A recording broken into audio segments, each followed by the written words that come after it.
Hello, everybody, and welcome to the Dream Pod. My name is Josh, And my name is Zach. and today we're going to be talking about dreams. Yeah, that's pretty much the point. That's right.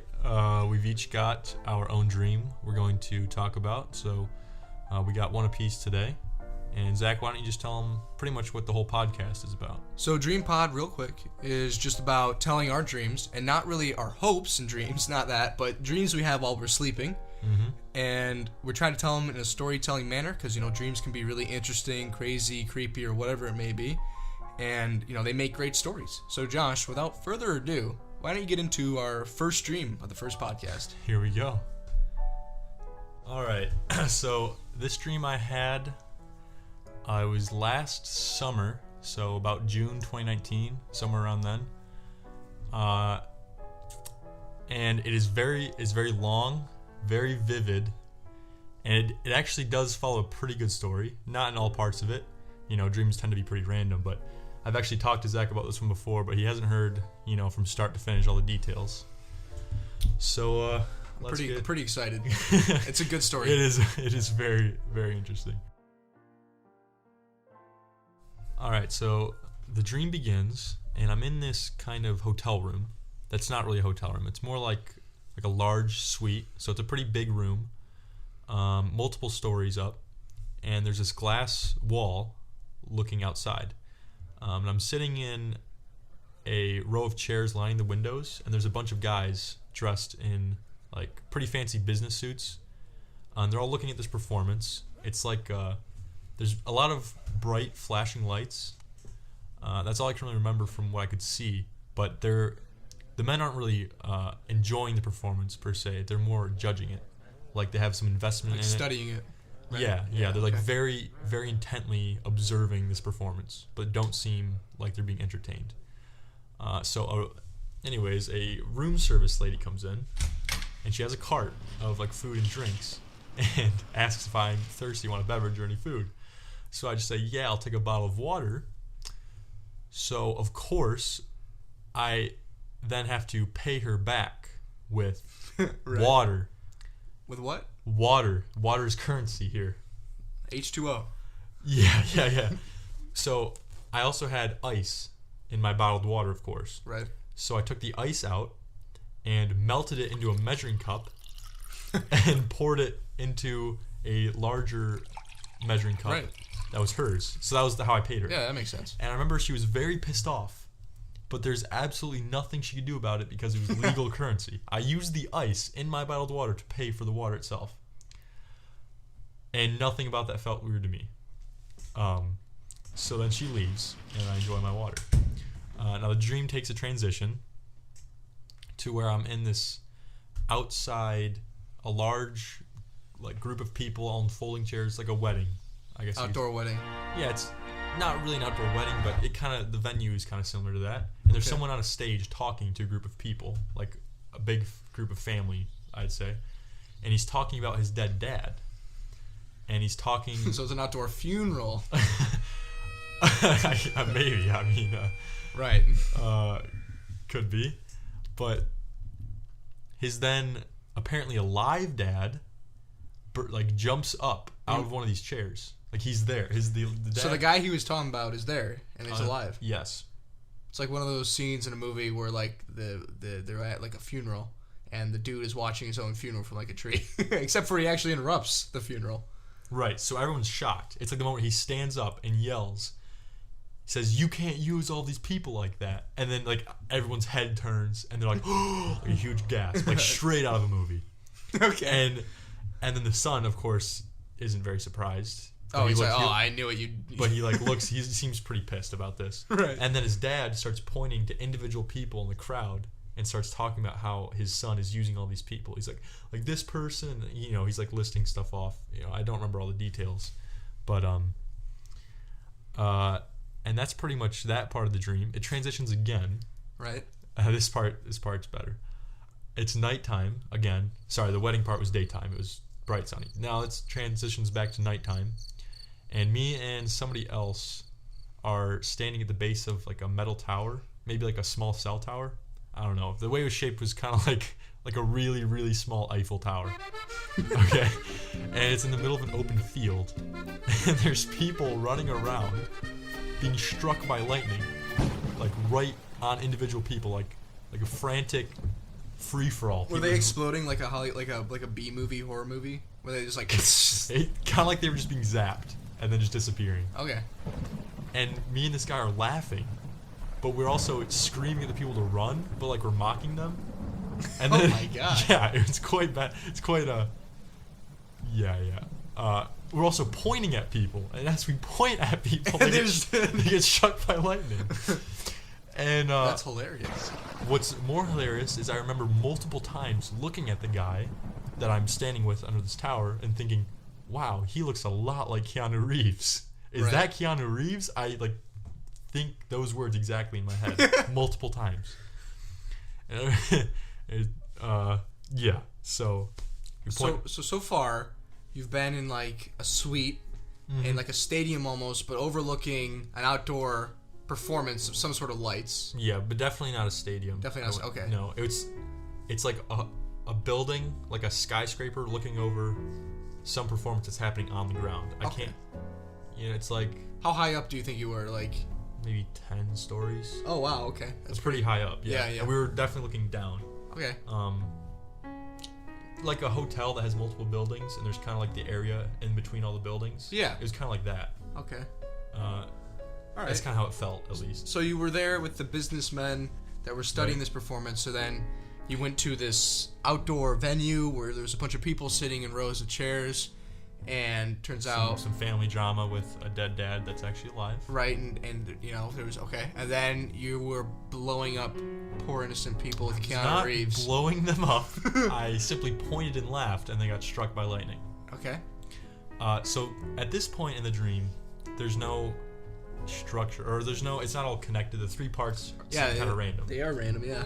But the last part of the dream does have a very obvious story to it, and it kind of comes full circle in a way. So now this part, there's a lot going on, and there's a lot of detail, but of course I can't remember everything that happened, so I'll describe it the best I can remember. In this part, I'm not actually there in a sense. I'm more just observing it. Like, I don't really have a sense of my body or myself. I'm just kind of like a ghost, like a spectator in a video game almost. Like I'm just kind of floating around, just free camera mode. Yeah, pretty much. All right, no clipping. Yeah. So it's in this underground series of rooms and hallways, and everything is just plain white drywall, and there's absolutely nothing in any of the rooms.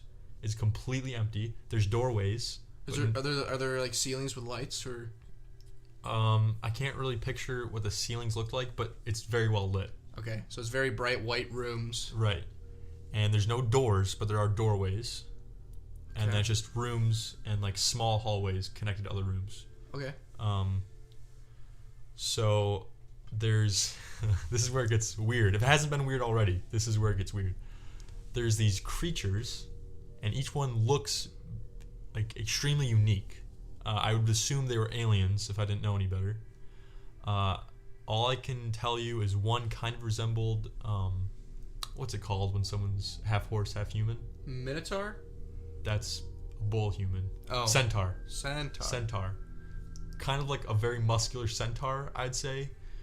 One kind of resembles the Pokemon Geodude. Actually, very strongly resembles the Pokemon Geodude. Do you have legs? Not from what I can remember, no. Okay. No, I just would float around. Right. And That's pretty awesome. Yeah, I can't remember exactly what it looked like. How big were these guys? Were they like full size, like you would expect like a centaur to be? Yeah, I'd say about human size. Okay. I mean, it's hard to say, really, because I had nothing to compare the size to. Right. And another one was like a large kind of butterfly-looking creature, but like enlarged, very, very big, like the same size as like a human, basically. Okay. And they're all fighting over this magic orb. There's more creatures too. I just can't quite remember what all of them look like. But there's multiple creatures fighting over this magic orange orb, like the size of like a psychic's ball, I guess. I don't know, but it's like glowing orange. And the way it works is whoever is in possession of it, they can make a wish, and the wish is granted. But there's rules about how it can be used. So you can't wish for it to kill somebody. And maybe a couple others, I can't remember exactly what. But basically these creatures were all fighting to the death over this orb. Right. And somehow it took like a series of episodes almost, where kind of the same sequence of events would happen. And at the end of the sequence of events, one of the creatures would die. And the same things kept happening over and over again. This is the part I can't quite remember what those were, but I just remember the sense of repetition of events. And at the end of each cycle, a creature would die. So it was like you were watching episodes of a TV show. And at the end of each episode, a creature dies. So now it comes down to the Geodude and the butterfly. Right. And the butterfly lady is somehow the rightful heir to a throne. I don't know. Like, she's supposed to be the queen of something. She has legal authority over the orb, I guess you could say. That's her orb. She is supposed to be the one receiving it. Okay. But all the other creatures just started fighting to the death over it. Okay. So now it's down to Geodude and the butterfly queen lady. And the Geodude creature realizes... Oh, by the way, all the creatures speak English. Should have clarified that. They all speak English.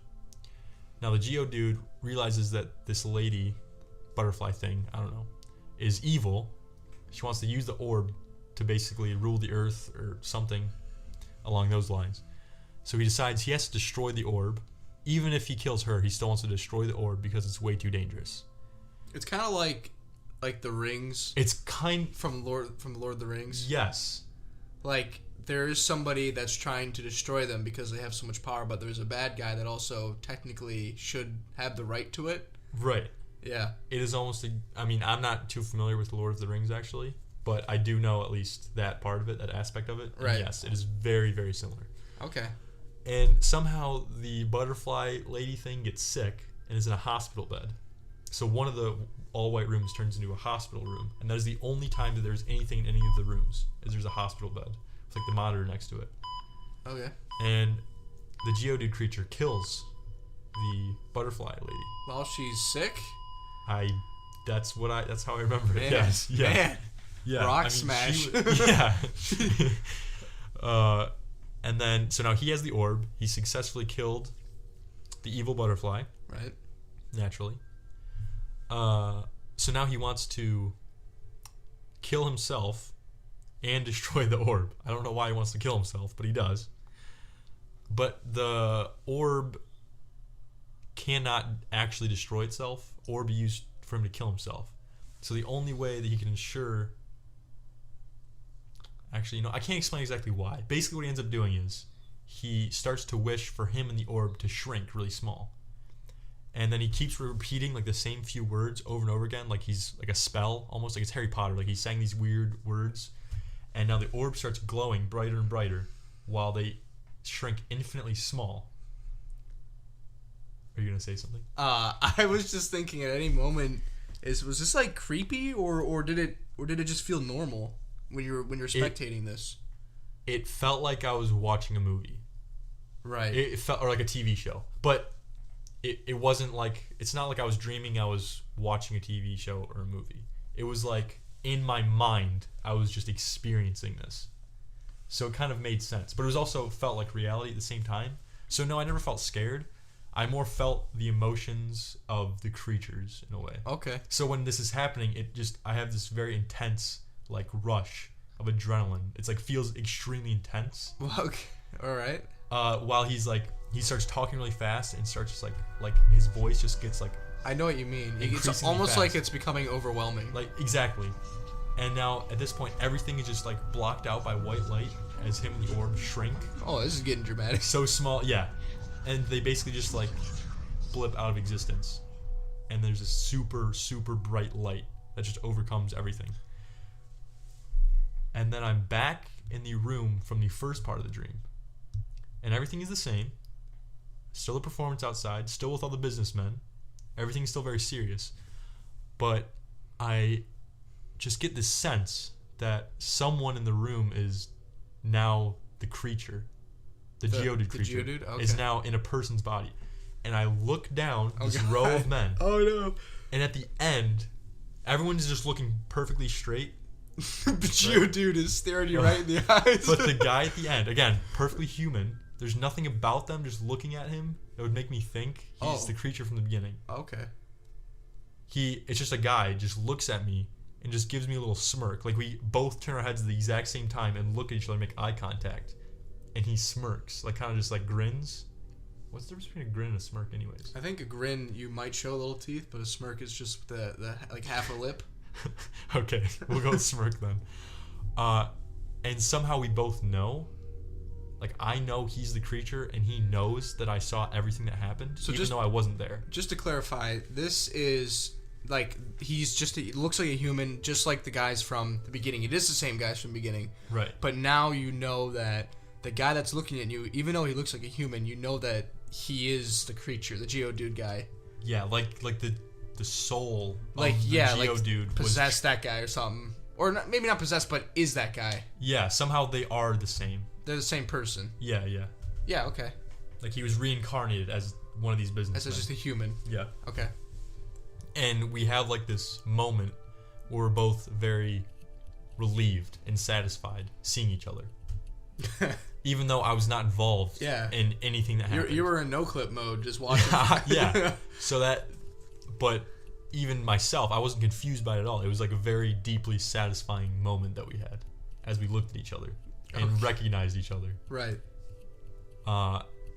And yeah, I mean, then we look back to the performance, and now the main story here is pretty much over, but it does continue a little bit here. So basically, I'm just sitting there and I notice one of my front teeth just fall out, like the top, like middle tooth. One of them just falls out, and I'm looking at it in my hand. It's all bloody, and it's like very rough, and like there's, like it was broken or chipped. Okay. So I go into this bathroom in the back of the room, and it's a single person bathroom, but it is huge. Massive. Very fancy, very almost futuristic. It's like silver and white, and there's this mirror that goes along the wall of the room, like I want to say like 20, 25 yards in a one-person bathroom. One-person bathroom? Yes. Oh. But it's massive. Just a big mirror wall. Okay. And I'm looking, and I'm leaning over the counter. The counter also extends the whole wall. It's like, I want to say about 25 yards. Like, it was very wide. Is this room also, like, white, or... I remember being very well lit. Okay, so... But mainly, the focus of this was the mirror being huge. And I'm leaning in over the counter to look in the mirror, and I noticed that all of my teeth are actually broken. And sorry. The tooth that I thought fell out was actually just broken in half. Okay. And then as I touch my mouth, other teeth start to break in half. And then I become very scared that all of my teeth are just going to break and fall out. And I become very panicked and like get really scared. And that is the end of my dream. The dream ends with me worried that all of my teeth are going to break and fall out, which actually I dream. It's not uncommon for me to dream about my teeth breaking. I don't know why. Maybe you just gotta... But don't let that take away from everything that happened before it. Yeah, so wow. Yeah, most of the time when I tell people this dream, they look at me like I'm absolutely nuts. Well, but good thing people can't see you. I have to say, it's a good story. It's a good story. And it was very cool to experience. It was one of those things where I woke up and I'm just like, holy crap, that was insane. Yeah. Like the only feeling I had was excitement, and that's why I wrote it down. That's what inspired me to write down dreams. Right. And yeah, like you said, that kind of got you into trying to more descriptively dream, or trying to write down your dreams, trying to get better dreams, more vivid dreams, pay attention to them more. Yeah, just because I thought it was so cool what I experienced. And everything was so vivid too. Do you have any other thoughts about my dream? Oh. Any questions? At any point, did you think that the other two scenes that you had that they didn't feel connected, did they ever mean anything to the rest of the story, or were they just kind of random moments that you had? Well, that honestly, I asked myself that quite a bit. Ultimately, I can't explain a way that they would be connected, But the fact that the dream came full circle from the beginning to the end, where I start and finish in the same room. Right. Yeah. It's kind of weird that just random stuff would happen in the middle. So I think there probably somehow it made sense. There probably is. Like in the moment of the dream, if I could remember absolutely everything that I dreamt, I'm sure it would make more sense. Yeah, there's probably some small connecting somehow features. Maybe you're blowing up a bunch of little Geodudes in that field, or maybe the Geodude guy was the guy that survived or something. Maybe he was Keanu Reeves. Maybe Geodude was also the Keanu Reeves because you guys had a connection there. We did, and he was wearing a suit like Keanu Reeves. That's true. I don't know, man. It was Keanu Reeves, so like specifically.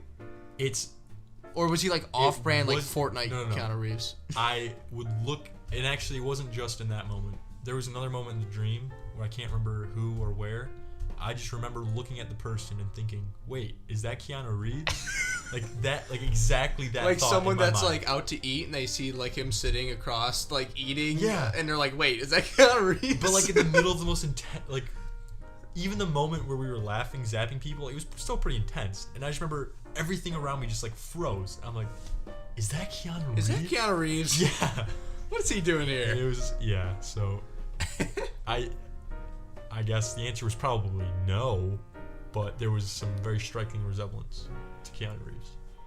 All right, well that's all I got for that dream. You have a dream so you wanna? I'll do like a quick one. I mean, it's not too quick. Maybe about 10 more minutes. I want to keep these podcasts under like 35, 40 minutes. That'd be our max time. So I think probably 20 to 30 minutes is probably gonna be our usual time, but. I mean, since it's the first one, we got a lot of stuff to cram in. So Yeah, that was my longest dream, I think. Yeah, so this isn't anything like that. This is kind of more of a lighter dream, something that's kind of more comical. That isn't as dark or deep of a story. Maybe not as interesting, but it's still cool. It kind of touches on some, I guess, old childhood memories. Oh wow, take me down memory lane. Take it back. So it begins. Our old elementary school had a side road. That's how you got to it. It was kind of in the back of a main road. It was a side road off, and the trees kind of covered it over like a canopy almost. By the way, I just want to make sure the listeners know. Me and Zach went to the same elementary school. Yeah, we went to the same elementary school. So, the trees kind of covered it. It was always a little dark back there. It was pretty nice, wooded and everything. So the dream starts in that area.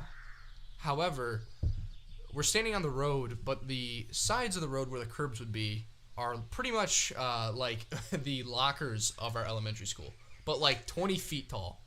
Okay? So it's like a corridor we're in. We're in like this big corridor with these... So basically, the hallway of our elementary school is scaled up into a full road hallway. Basically. Yeah, but the road is still asphalt. Okay. It's still asphalt, and I know that I'm outside the school entrance. Okay. I can still see the sign of the school entrance. Anyway, pretty much, though, I'm like late to school. Okay, that's the beginning of the story. I'm late for school, and I gotta get to school, but I'm pretty much already there because the lockers are there. But I'm on the road still. Okay. Can I ask a question? Yeah. In this moment, are you your elementary school or No. That's a good point. Thank you. We're having a class reunion. I failed to mention that. Okay. And I'm late to the class reunion, even though I'm usually late to school anyway. I was late to the class reunion in this case. And as I'm walking up to the entrance, all my classmates are walking out, so I missed the orientation of the class reunion, and I was really bummed out. However, when I turned around to see a crowd of people, or in the crowd of people, Jeremy Clarkston from Top Gear, the presenter on Top Gear, and James May, and Richard Hammond, all three of them. All three? Wow. They're standing there with my grandparents.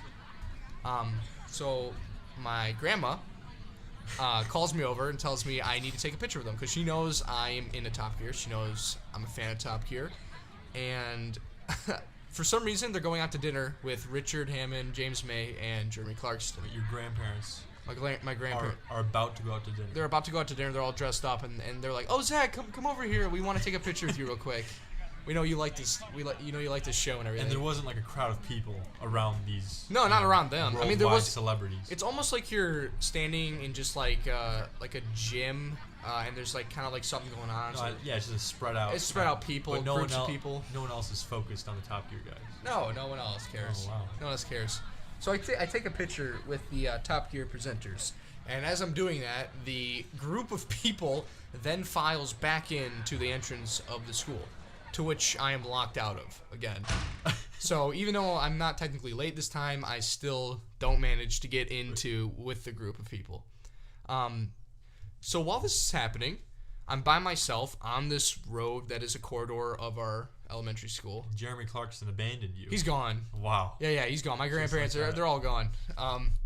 But I play piano, and it is a big part of my life, and I guess in my dreams, piano does show up. So a piano was randomly placed, a full freaking grand piano, right in the middle of this road, and I played it for a bit. I actually believe I played the song Chopin's Nocturne Number 20. Wow. Which is a slow, kind of classical piece. One of my favorite songs played before I go to bed. And as I'm playing this, everyone walks out again. Because there is a childhood memory I have of playing piano after school in the music room, and everyone ended up crowding around. I remember this. And while it was I don't think this just happened once. No, like a few times, like after school, you'd just be going to town on this piano, and people in our class would just be people who aren't even into music would just be staying there listening. Yeah. Because I mean, you're pretty good, so thanks. But yeah, I mean, I guess it did happen a couple times. So this happens. Everyone comes back down from the entrance, and they're standing around me playing the piano. And then you know the way dreams work, things aren't super solid in between parts of dreams. I end up stop playing piano, and something happens. We end up all walking down the street. So we're all moving in a herd. All my original classmates, I remember their faces. It was very vivid. And we all walked towards, near our school was a Home Depot. So we're all walking towards the Home Depot, okay? And as we get closer to this Home Depot, it turns into like a triple-story gymnasium. Like 3 basketball courts stacked on each other. Okay. And the top court had a massive blue tarp. Draping from one side of the box, or the large gymnasium, like the top, all the way down to the bottom right corner. Or so was this like the height of a 3-story building? Yeah. And basically each story of the building was its own gymnasium. Right, and the top floor was like a massive slip and slide. Oh my god. Down a huge hill. But the hill was like a sideways court. Okay. It's just like a huge slip and slide. Well, and it's pretty much hollowed out inside of the Home Depot.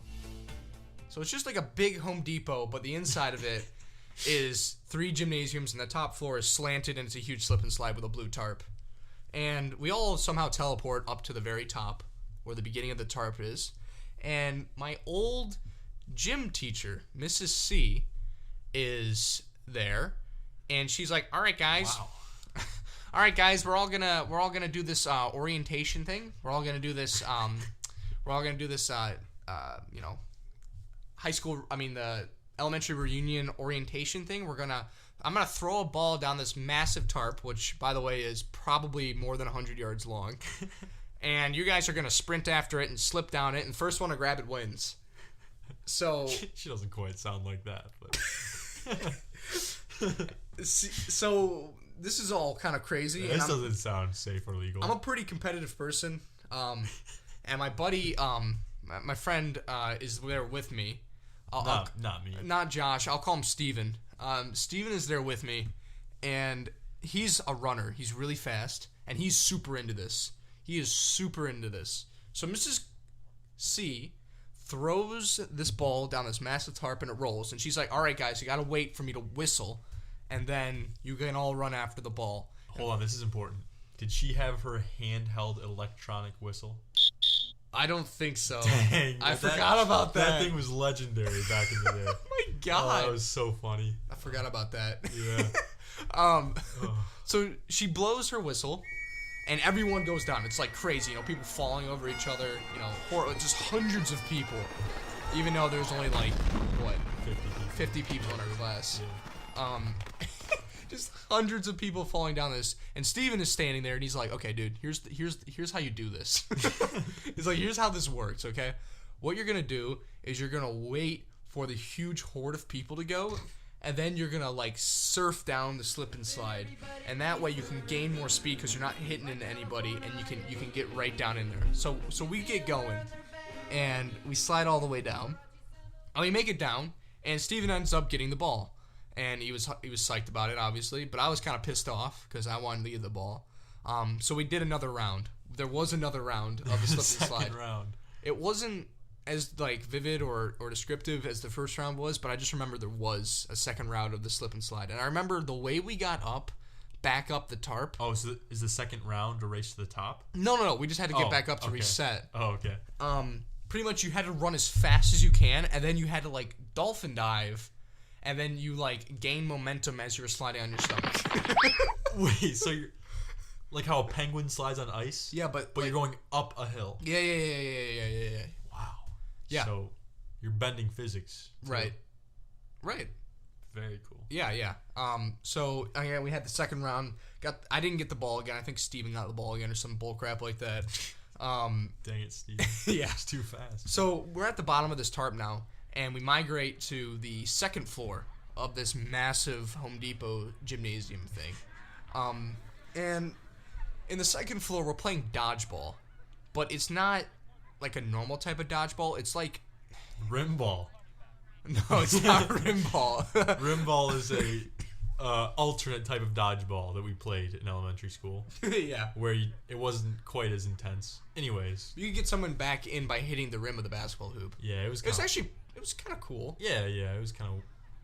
I don't know. It's better than badminton. Yeah, that's true. Alright, so what kind of dodgeball were you playing? Pretty much it was like Matrix dodgeball, okay? But with like Tron lasers. Like discs or...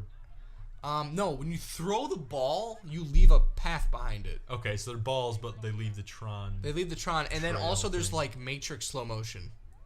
Okay. Alright, I like where this is going. Yeah, so it's like a normal gymnasium, like a normal just high school, or I guess elementary school gym, except for like, the like ceiling of the slip and slide was still above us, and I remember that. So I remember being like on the second floor of this thing, looking above and seeing the ceiling. It was kind of dark in there, and we had these dodgeballs that left Tron trails behind them. And again, it was not super descriptive, but it was kind of funny. I think I did pretty good. I think I actually did pretty good. I think you did pretty good. Yeah, and there was a couple girls I remember. Oh. Specifically. Oh, wow. That were pretty impressed. Wow. Okay. Obviously, I'm not going to name any names, but they were people I knew. Showing off at the elementary school reunion. Yeah, that's right. And from there, it kind of, you know, it would kind of jump around to different parts of the dream that I already described, and after that, it was kind of just, not much, and it kind of chilled off into you know, nothing. There wasn't an abrupt end like your dream, Josh, where you lost your teeth. Yeah. It was kind of like almost little flashbacks of everything that happened in that dream. And like I said, this one wasn't super crazy or anything, but it was just kind of a fun. I mean, that's pretty cool. Yeah. The thing that at least yours had some kind of connection to reality. Right. The thing I thought that was really cool about it is it didn't jump around a whole lot. Yeah. It was pretty much from start to end, yeah. And I mean, it was considerably insane. It seemed like something that could actually happen. Yeah, of course. It was a pretty... And with people you knew. People I knew. The actual faces I knew. Yeah, that's pretty, at least for me, pretty rare in a dream to actually recognize faces. There was faces I didn't know. Like I said, there was hundreds of people. Oh, right. But, I mean, the people I looked at, I knew. I mean, I knew old friends and everyone, so... It was pretty cool, and that's the type of dream I like having. I woke up from that, and I don't know. I didn't feel scared. I didn't feel. I just felt like that was kind of cool. Oh, yeah, that was something I should write down. That's all I should talk to Josh about. Not waking up in a cold sweat. Yeah, I'm not waking up shivering or extremely scared of what I just experienced. Not expecting my teeth to be missing. So this is kind of that's pretty much the episode. We're still trying to figure out different ways we can make it more entertaining or more what would be the word, like captivating. One thought we do have is maybe having some other people like guest stars, essentially. Maybe people we know who have had interesting dreams and could talk about their dreams. Right. And that's a possibility. I just thought of this right now, just off the top of my head. I was just wondering, if there are any commenters or people watching this that would like to comment their own dreams, some crazy stuff that you've had, maybe we could have a craziest dream in the comments or something like that we talk about. Yeah, like next episode we'll talk about like the best comment section dream that we Yeah, got. yeah. At the beginning of the episode or something. And then just give our thoughts on it, maybe a little just like surface analysis or something. Right, yeah. So, that's pretty much the episode. I hope you enjoyed it, and we'll be back for more. We got a lot of dreams to tell you guys, a lot of content, a lot of good stories. Yeah, man, I've got plenty of dreams that have some short, some long, some storytelling, some random. So Okay. got the whole spectrum. All right. Well, catch you in the next one then. Take care, everybody. Dream on.